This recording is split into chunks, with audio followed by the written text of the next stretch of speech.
Lots of new things on this Tuono factory this year. One thing I want to point out is the software, a new ECU.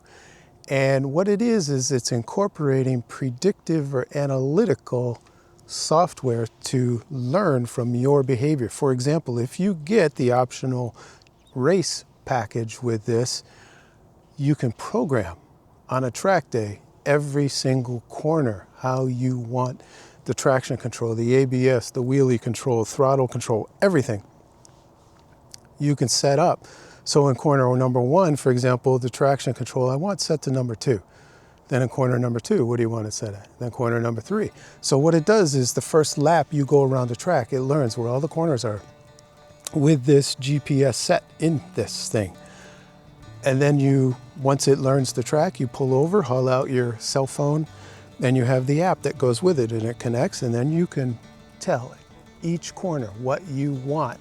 And then also it learns, are you braking too hard? Are you accelerating too much? Do it need too much weed? And then it adapts to you so that you're a faster track day junkie.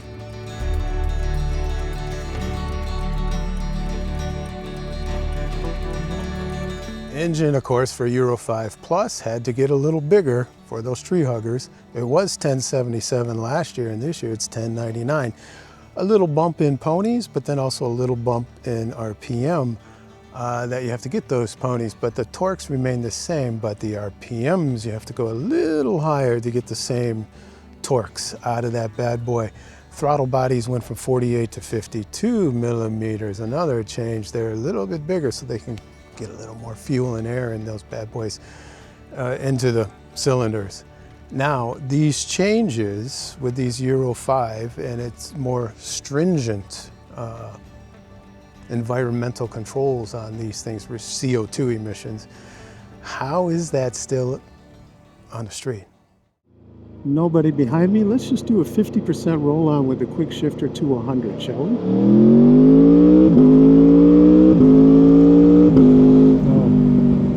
Beautiful. That is so smooth, sounds great. Let's wind out first a little bit, shall we? Let's see and listen to this symphony.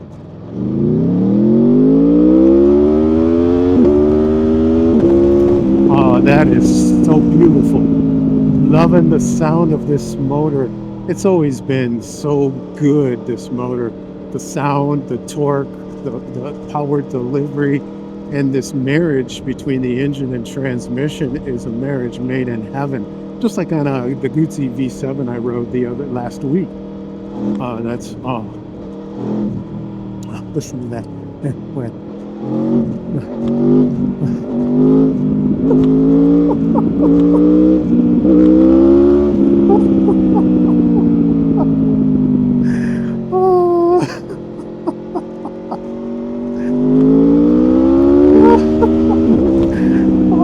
Goodness, that sound is awesome.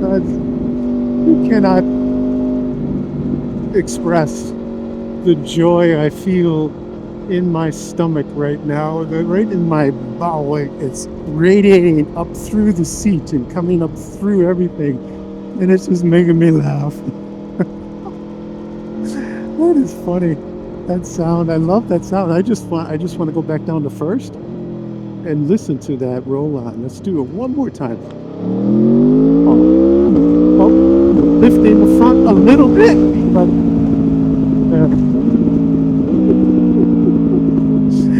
this engine and transmission, no doubt, 2 thumbs way up, bum bum. Okay, wind is everywhere on this thing. It's hitting me about right here. Yeah, right there, well, everywhere. It's a naked, that goes without saying, guys. So we're doing normal Autobahn speed, 120 kilometers, so 75 miles an hour. Vibration in the right foot peg is not bad. I could live with that. In the left, it's less. In the handlebar, it's the normal vibration from the road feel, not much engine vibration at all. I'm very surprised. And of course, construction. We have 2 seasons here in Germany, winter and construction. And here we go. So now though, how is this bike in traffic on the Autobahn? Not bad. Oh, it's slowing way down. And of course, the ubiquitous white van in front of me. Of course. But let's listen to this sound. Oh, yeah, loving that sound. Let's go all the way down to first. Oh, if you want to annoy the people behind you in a traffic jam, that's all you do is go down to first. Oh, this is hilariously funny. Oh my goodness.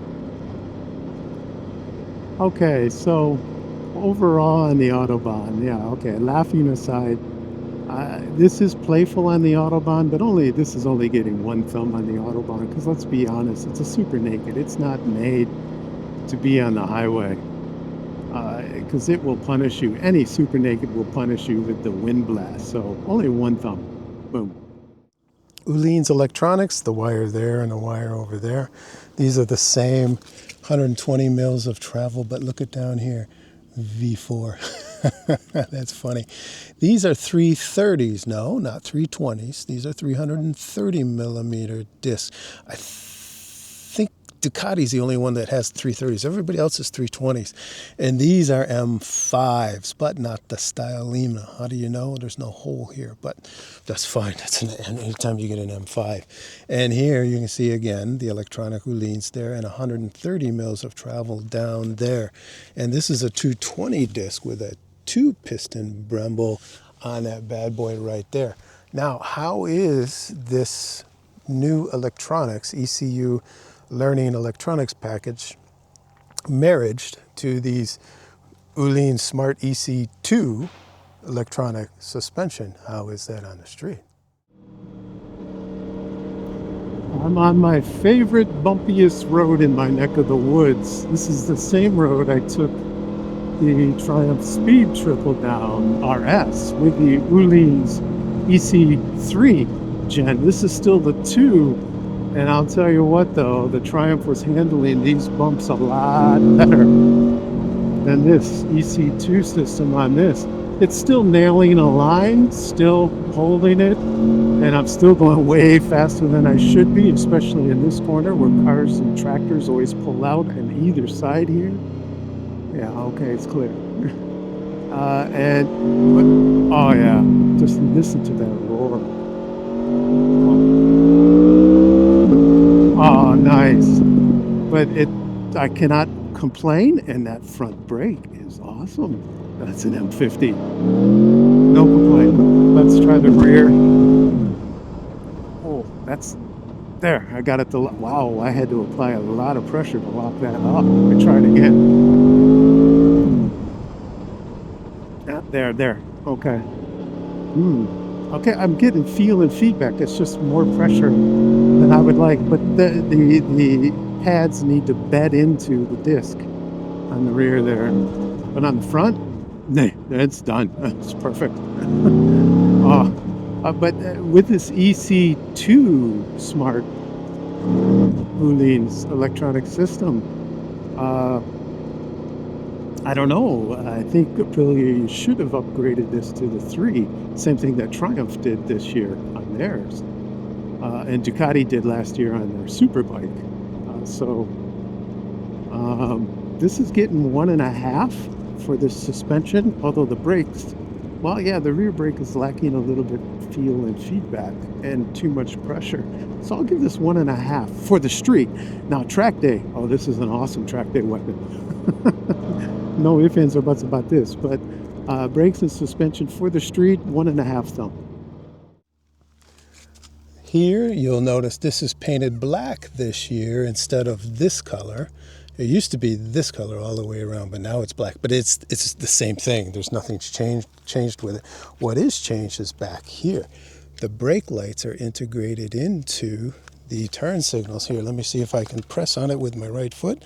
There. See, it's not up here anymore either. It's down there. See? So that's interesting. And this is a little different. And yes, you can get the put on the passenger seat there if you would like to, but you still need an Italian supermodel to fit on this bad boy. This is 836 millimeters off the ground, and oh yeah, I can flat foot this, no problem. Both feet are firmly on the ground at my 5'10" height and 32-inch inseam. Not a problem. Solid flat foot. And this is still 18 liters, hasn't changed, but what has changed, this has gotten 2 kilos heavier. Filled up wet weight is 211 kilos. How does that weight feel in town? In town, this bike is easy to ride, yes, but it's edgy. Say, what do you mean edgy? Well, it's like a purebred racehorse. It's always on the edge. It's always wanting to go. You get that feeling with this bike. It's just like go, go, go, go, go, go, constant. And yeah, flickability, not even going to talk about that. Of course it is.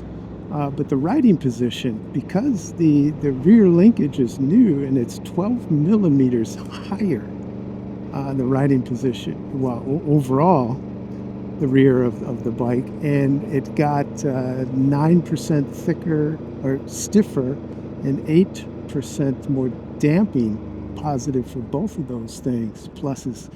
And I'm feeling that in the riding position here. It's I don't think I would want this for a city commuter day in and day out. If I got to spend longer than 20 minutes in the city, and it's a hot day today, it's 35 degrees, I can really feel the heat on my legs. Wow. Yeah, that's pretty strong. I have riding jeans on, so there's no thermal insulation versus if I have a textile on or leather. But look at that TFT. That's the optically bonded TFT you see there. That's loving that bad boy. Oh, that looks good. Even in the sun at my back here.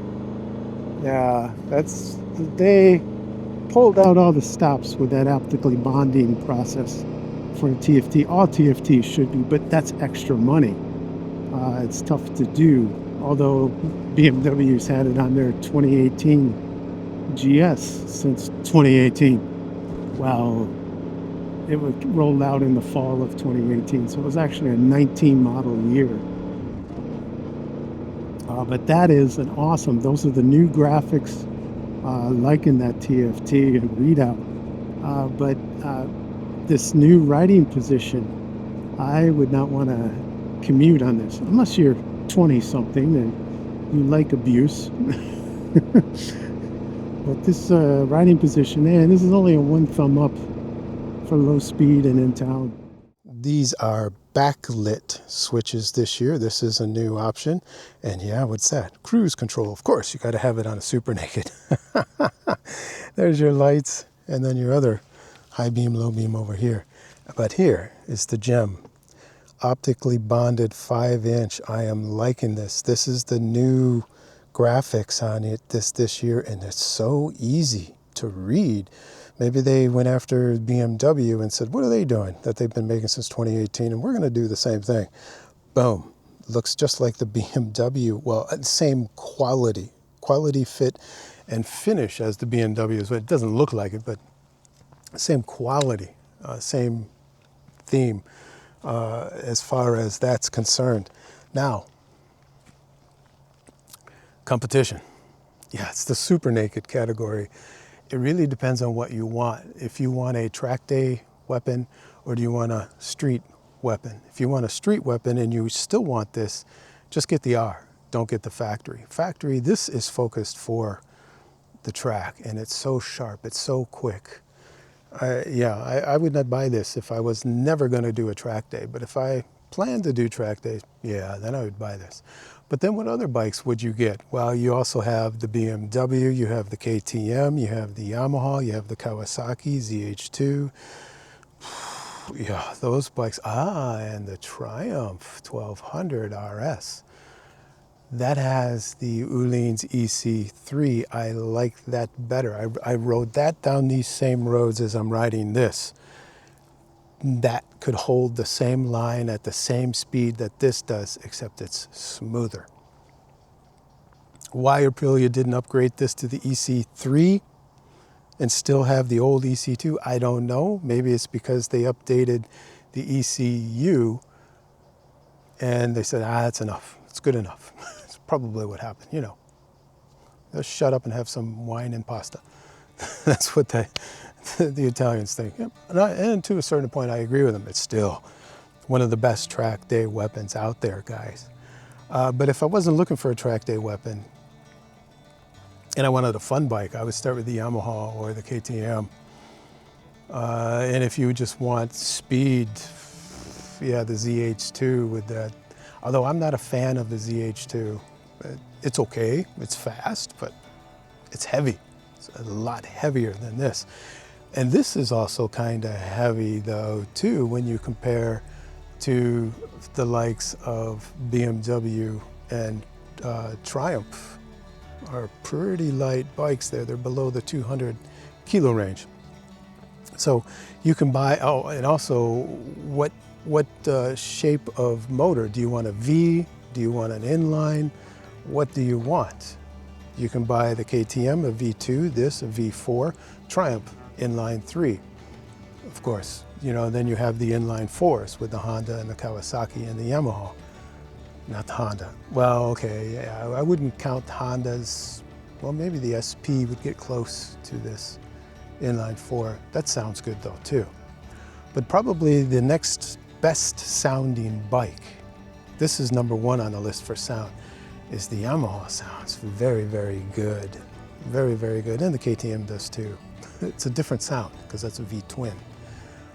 So yeah, there's so many options. Isn't it nice to live in the West where we have all these options to pick from? That's great, isn't it? This is my favorite Super Naked though, although I'm no longer doing track days, so I would go for the R version of this if I were to go with the Aprilia. All right, guys, I hope you've enjoyed this review. As always, guys, ride safe and ride like there's nothing to prove. Take care. Cheers.